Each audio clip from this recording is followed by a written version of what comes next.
ओम नमो भगवते वासुदेवाय। ओम लक्ष्मीपति नारायणाय नमः। जय श्री कृष्णा। नमस्कार दोस्तों, स्वागत है आप सभी का मेरे यूट्यूब चैनल आर के भक्ति ज्ञान में। भक्तों, आज की वीडियो में हम आपको पौष पूर्णिमा की व्रत कथा सुनाएंगे। तो सभी भक्तजन हमारी पौष मास की पूर्णिमा की व्रत कथा को श्रद्धा भाव से सुने। तो आइए भक्तों, हम अपनी कथा को प्रारंभ करते हैं। उससे पहले जो भक्त हमारे चैनल पर नए आए हैं, जिन्होंने अभी तक हमारे चैनल को सब्सक्राइब नहीं किया है, वो चैनल को सब्सक्राइब करें, वीडियो को लाइक करें और कमेंट में ओम नमो भगवते वासुदेवाय, ओम नमः शिवाय, ओम सूर्याय नमः अवश्य लिखें। साल में आने वाली हर एक पूर्णिमा का विशेष महत्व होता है। मान्यता है कि इस व्रत को रखने से व्यक्ति को माँ लक्ष्मी और भगवान विष्णु दोनों की कृपा मिलती है। इस बार पौष पूर्णिमा से महाकुंभ मेले का आरंभ हो रहा है। पूर्णिमा व्रत का हिंदू धर्म में विशेष महत्व है। पूर्णिमा का व्रत जगत के पालनहार भगवान विष्णु और माता लक्ष्मी की कृपा करने के लिए शुभ माना जाता है। पूर्णिमा तिथि के दिन जो व्यक्ति स्नान दान के कार्य करता है वह शुभ फलदायी माने जाता है। पौराणिक मान्यताओं के अनुसार पूर्णिमा का व्रत करने से व्यक्ति को सभी दुख और कष्टों से मुक्ति मिलती है। पंचांग के अनुसार पौष मास शुक्ल पक्ष की पूर्णिमा तिथि का आरंभ 13 जनवरी को सुबह 5:02 पर होगा और पूर्णिमा तिथि अगले दिन 14 जनवरी को सुबह 3:56 पर समाप्त होगी। ऐसे में पूर्णिमा तिथि उदया काल में 13 जनवरी को होने के कारण पूर्णिमा का व्रत 13 जनवरी सोमवार के दिन ही रखा जाएगा।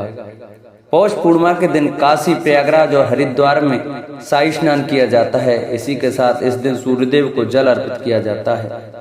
धार्मिक मान्यताओं के अनुसार पौष पूर्णिमा पर सूर्य और चंद्रमा दोनों की पूजा की जाती है। ऐसा करने से व्यक्ति को मनोवांछित फल की प्राप्ति होती है। साथ ही इस बार पौष पूर्णिमा से यानी 13 जनवरी से प्रयागराज में महाकुंभ मेला शुरू होगा। पौष पूर्णिमा के सुबह सूर्योदय से पहले उठकर स्नान कर लें। यदि आप किसी पवित्र नदी में जाकर स्नान कर सकते हैं तो उत्तम है, वरना आप घर में ही गंगा जल पानी में डालकर स्नान कर लें। फिर व्रत का संकल्प लेकर सूर्यदेव को अर्घ दें।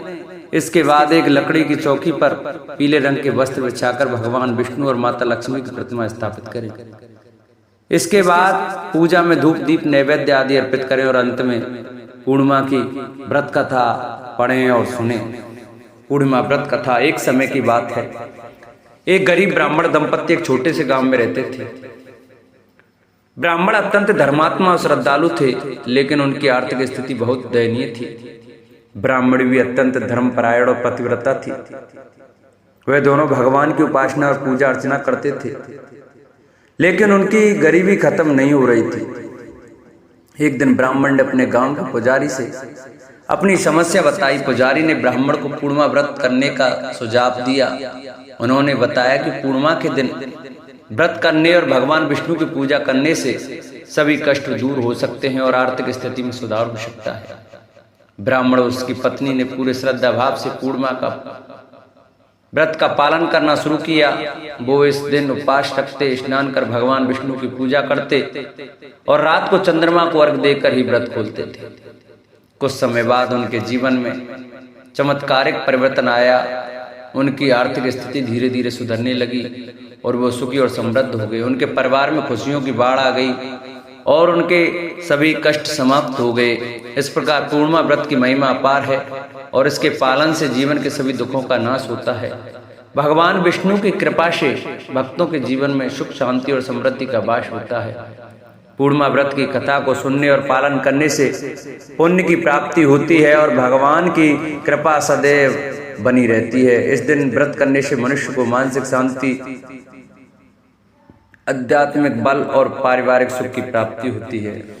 यशोदा जी कहने लगी, हे कृष्ण, सर्वप्रथम इस व्रत को मृत्यु लोक में किसने किया था, इसके विषय में विस्तार पूर्वक मुझसे कहो।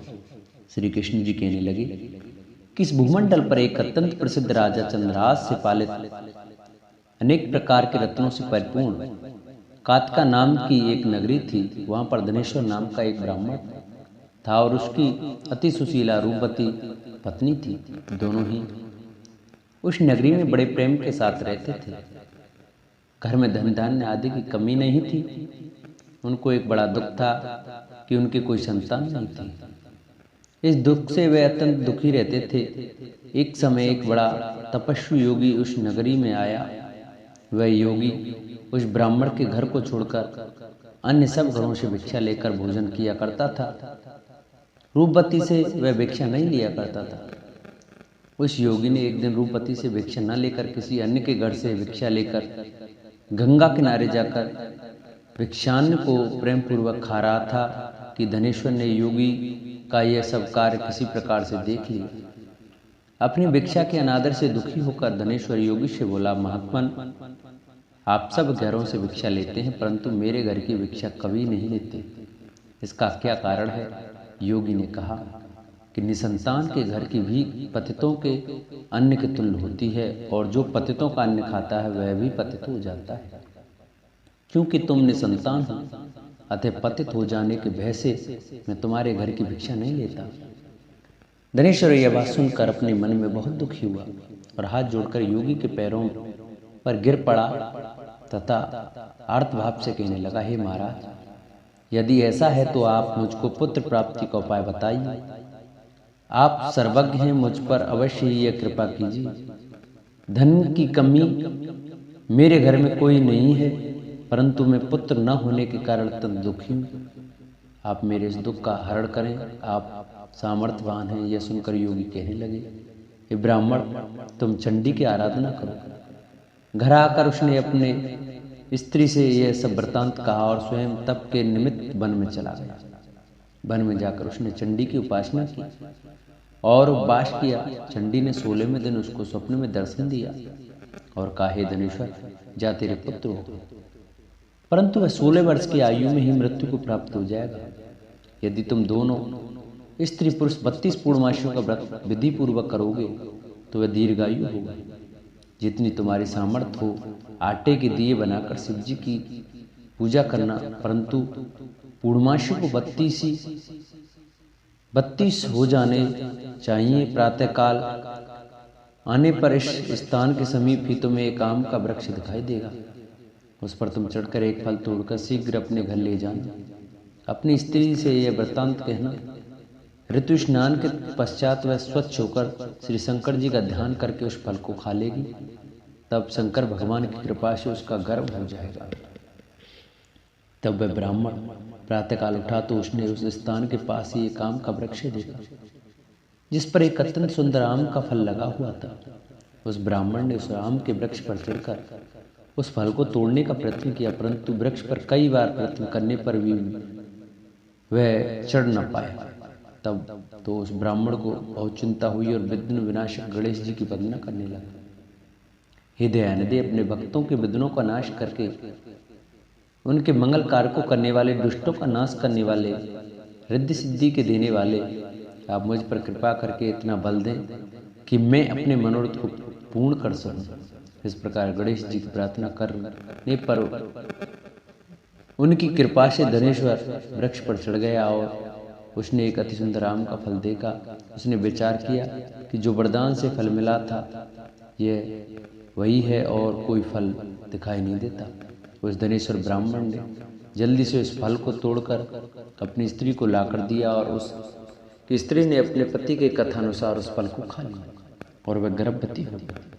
देवी जी की असीम कृपा से उसे एक अत्यंत सुंदर पुत्र प्राप्त हुआ जिसका नाम उन्होंने देवीदास रखा। माता पिता के हर्ष और शोक के साथ वह बालक शुक्ल पक्ष के चंद्रमा की भांति अपने पिता के घर में बढ़ने लगा। भवानी की कृपा से वह बालक बहुत ही सुंदर, सुशील और विद्या पढ़ने में बहुत ही निपुण हो गया। दुर्गा जी की आज्ञा अनुसार उसकी माता ने 32 पूर्णमासी का व्रत रखना प्रारंभ कर दिया था जिससे उसका पुत्र बड़ी आयु वाला हो जाए। 16 वर्ष लगते ही देवीदास के माता पिता को बड़ी चिंता हो गई कि कहीं उनके पुत्र की इस वर्ष मृत्यु न हो जाए। इसलिए उन्होंने अपने मन में विचार किया कि यह दुर्घटना उनके सामने हो गई तो वे कैसे सहन कर सकेंगे। अस्तु उन्होंने देवीदास के मामा को बुलाया और कहा कि हमारी इच्छा है कि देवीदास 1 वर्ष तक काशी में जाकर विद्याध्ययन करे और उसको अकेला भी नहीं छोड़ना चाहिए, इसलिए साथ में तुम चले जाओ और 1 वर्ष के पश्चात इसको वापस लौटा लाना। सब प्रबंध करके उसके माता पिता ने काशी जाने के लिए देवीदास को एक घोड़े पर बैठा कर उसके मामा को उसके साथ कर दिया। किंतु यह बात उसके मामा या किसी और को नहीं कही। धनेश्वर ने सपत्नी अपने पुत्र की मंगल कामना तथा दीर्घायु के लिए भगवती दुर्गा की आराधना की और पूर्णमासियों का व्रत करना आरंभ कर दिया। इस प्रकार बराबर 32 पूर्णमासी का व्रत पूरा किया। कुछ समय पश्चात एक दिन वह दोनों मामा और भांजा मार्ग में रात्रि बिताने के किसी ग्राम में ठहरे हुए थे। उस दिन उस गांव में एक ब्राह्मण की अत्यंत सुंदरी, सुशीला, विदुषी और गुणवंती कन्या का विवाह होने वाला था। जिस धर्मशाला के अंदर वर और उसकी बारात ठहरी हुई थी, उसी धर्मशाला में देवीदास और उसके मामा भी ठहरे हुए थे। संयोगवश कन्या को तेल आदि चढ़ाकर मंडप आदि का कृत किया गया तो लगन के समय वर को धनुर्वात हो गया। अस्तु वर के पिता ने अपने कुटुंबियों से परामर्श करके निश्चय किया कि यह देवीदास मेरे पुत्र जैसा ही सुंदर है, मैं इसके साथ ही लगन करा दूं और बाद में विवाह के अन्यकार मेरे लड़के के साथ हो जाएंगे। ऐसा सोचकर देवीदास के मामा से जाकर बोला कि तुम थोड़ी देर के लिए अपने भांजे को हमें दे दो, जिससे विवाह के लगन का सब कृत्य सुचारू रूप से हो सके। उसका मामा कहने लगा कि जो कुछ भी मधुपर्क आदि कन्या दान के समय भर को मिले वह सब हमें दे दिया जाए तो मेरा भांजा इस बारात का दूल्हा बन जाएगा। यह बात वर के पिता ने स्वीकार कर लेने पर उसने अपना भांजा वर बनने को भेज दिया और उसके साथ सब विवाह कार्य रात्रि में विधिपूर्वक संपन्न हो गया। पत्नी के साथ वह भोजन न कर सका और अपने मन में सोचने लगा कि न जाने यह किसकी स्त्री होगी। वह एकांत में इसी सोच में कर्म निश्वास छोड़ने लगा तथा उसकी आंखों में आंसू भी आ गए। तब वधू ने पूछा कि क्या बात है, आप इतने उदासीन व दुखी क्यों हो रहे हैं। तब उसने सब बातें जो वर के पिता व उसके मामा में हुई थी उसको बता दी। तब कन्या कहने लगी कि यह ब्रह्म विवाह के विपरीत हो कैसे सकता है। देव, ब्राह्मण और अग्नि के सामने मैंने आपको ही अपना पति बनाया, इसलिए आप ही मेरे पति हैं। मैं आपकी ही पत्नी रहूंगी, किसी अन्य की कदापि नहीं। तब देवीदास ने कहा ऐसा मत करिए, क्योंकि मेरी आयु बहुत थोड़ी है। मेरे पश्चात आपकी क्या गति होगी, इन बातों को अच्छी तरह विचार लो। परंतु वह दृढ़ विचार वाली थी। बोली कि जो आपकी गति होगी वह मेरी गति होगी। हे स्वामी, आप ठहरिए और भोजन करिए, आप निश्चय ही भूखे होंगे। इसके बाद देवीदास और उसकी पत्नी दोनों ने भोजन किया तथा शेष रात्रि वे सोते रहे। प्रातःकाल देवीदास ने अपनी पत्नी को 3 नगों से जड़ी हुई एक अंगूठी दी, एक रूमाल दिया और बोला, हे प्रिय, इसे लो और संकेत समझकर स्थिर चित्त हो जाओ। मेरा मरण और जीवन जानने के लिए एक पुष्प वाटिका बना लो, उसमें सुगंधी वाली एक नवमल्लिका लगा लो, उसको प्रतिदिन जल से सिंचा करो और आनंद के साथ खेलो कूदो तथा उत्सव मनाओ। जिस समय और जिस दिन मेरा प्राणांत होगा ये फूल सूख जाएंगे और जब ये फिर हरे हो जाएं तो जान लेना कि मैं जीवित हूँ। ये बात निश्चय करके समझ लेना, इसमें कोई संशय नहीं है। यह समझाकर वह चला गया। प्रातःकाल होते ही वहां पर गाजे बाजे बजने लगे और जिस समय विवाह के कार्य समाप्त करने के लिए वर तथा सब बराती मंडप में आए तो कन्या ने वर को भली प्रकार से देखकर अपने पिता से कहा कि यह मेरा पति नहीं है, मेरा पति वही है जिसके साथ रात्रि में मेरा पाणी ग्रहण हुआ था, इसके साथ मेरा विवाह नहीं हुआ है। यदि यह वही है तो बताइए कि मैंने इसको क्या दिया। मधुपर्क और कन्यादान के समय जो मैंने भूषण आदि दिए थे उन्हें दिखाए तथा रात में मैंने क्या गुप्त बातें कही थी वह सब सुनाए। ताकि ने उसके कथानुसार वर को बुलाया। कन्या की सब बातें सुनकर वह कहने लगा कि मैं कुछ नहीं जानता। इसके पश्चात लज्जित होकर वह अपना सब मुँह लेकर चला गया और सारी बारात भी अपमानित होकर वहां से लौट गई। भगवान श्री कृष्ण बोले, हे माता, इस प्रकार देवीदास काशी विद्याधन के लिए चला गया। जब कुछ समय बीत गया तो काल से प्रेरित होकर एक सर्प रात्रि के समय उसको डसने के लिए वहां पर आया। उस विषधर के प्रभाव से उसके शयन का स्थान चारों ओर से विष की ज्वाला से विषैला हो गया, परंतु व्रतराज के प्रभाव से उसको काटने न पाया, क्योंकि पहले ही उसकी माता ने 32 पूर्णिमा का व्रत कर रखा था। इसके बाद मध्या के समय स्वयं काल वहाँ पर आया और उसके शरीर से उसके प्राणों को निकालने का प्रयत्न करने लगा, जिससे वह मूर्छित होकर पृथ्वी पर गिर पड़ा। भगवान की कृपा से उसी समय पार्वती जी के साथ शंकर जी वहाँ पर आ गए। उसको मूर्छित दशा में देखकर पार्वती जी ने भगवान शंकर से प्रार्थना की कि हे महाराज, इस बालक की माता ने पहले 32 पूर्णिमा का व्रत किया है, जिसके प्रभाव से हे भगवान आप इसको प्राण दान दें। भवानी के कहने पर भक्त वत्सल भगवान श्री शिव जी ने उसको प्राण दान दे दिया। इस व्रत के प्रभाव से काल को भी पीछे हटना पड़ा और देवीदास स्वस्थ होकर बैठ गया। उधर उसकी स्त्री उसके काल की प्रतिज्ञा किया करती थी। जब उसने देखा कि उस पुष्प वाटिका में पत्र पुष्प कुछ भी नहीं रहे तो उसको अत्यंत आश्चर्य हुआ, और जब वह वैसे ही हरी भरी हो गई तो वह जान गई कि वह जीवित हो गए हैं। यह देखकर वह बहुत प्रसन्न मन से अपने पिता से कहने लगी कि पिताजी, मेरे पति जीवित हैं, आप उनको ढूंढिए। वह 16वां वर्ष व्यतीत हो गया है तो देवीदास भी अपनी मामा के साथ काशी से चल दिया। इधर उसे ससुर उसको ढूंढने के लिए अपने घर से जाने वाले ही थे कि दोनों मामा भांजे वहाँ पर आ गए। उसको आया देखकर उसका ससुर बड़ी प्रसन्नता के साथ अपने घर में ले गए आया। उस समय नगर के निवासी भी वहाँ इकट्ठे हो गए और सबने निश्चय किया कि अवश्य इसी बालक के साथ इस कन्या का विवाह हुआ था। उस बालक को जब कन्या ने देखा तो पहचान लिया और कहा कि यह तो वही है जो संकेत करके गया था। तदुपरांत सभी कहने लगे कि भला हुआ जो ये आ गया, और वह सब नगरवासियों ने आनंद मनाया। कुछ दिन बाद देवीदास अपनी पत्नी और मामा के साथ अपने ससुर के घर से बहुशा उपहारादि लेकर अपने घर के लिए प्रस्थान किया।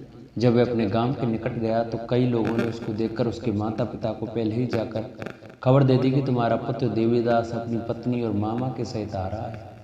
ऐसा समाचार सुनकर पहले तो उनकी बात का समर्थन किया तो उनको बड़ा आश्चर्य हुआ, लेकिन थोड़ी देर में देवीदास ने आकर अपने माता पिता के चरणों में अपना सिर रखकर प्रणाम किया और उनकी पत्नी ने अपने सास ससुर के चरणों को स्पर्श किया तो माता पिता ने अपने पुत्र और पुत्रवधू को अपने हृदय से लगा लिया और दोनों ही आंखों में प्रेमाश्रु बह चले। अपने पुत्र और पुत्रवधू के आने की खुशी में धनुषु ने बड़ा भारी उत्सव किया और ब्राह्मणों को भी बहुत सी दान दक्षिणा देकर प्रसन्न किया। श्री कृष्ण जी कहने लगे, इस प्रकार धनेश्वर 32 पूर्णिमाओं के व्रत के प्रभाव से पुत्रवान हो गया। जो भी स्त्रियां इस व्रत को करती हैं वे जन्म जन्मांतर में वैधव्य का दुख नहीं भोगती और सदैव सौभाग्यवती रहती हैं। यह मेरा वचन है, इसमें कोई संदेह नहीं मानना। यह व्रत पुत्र पौत्रों को देने वाला तथा संपूर्ण मनोकामनाओं को पूर्ण करने वाला है। 32 पूर्णिमाओं के व्रत करने से व्रती की सब इच्छाएं भगवान शिव जी की कृपा से पूर्ण हो जाती हैं। बोलो शंकर भगवान की जय।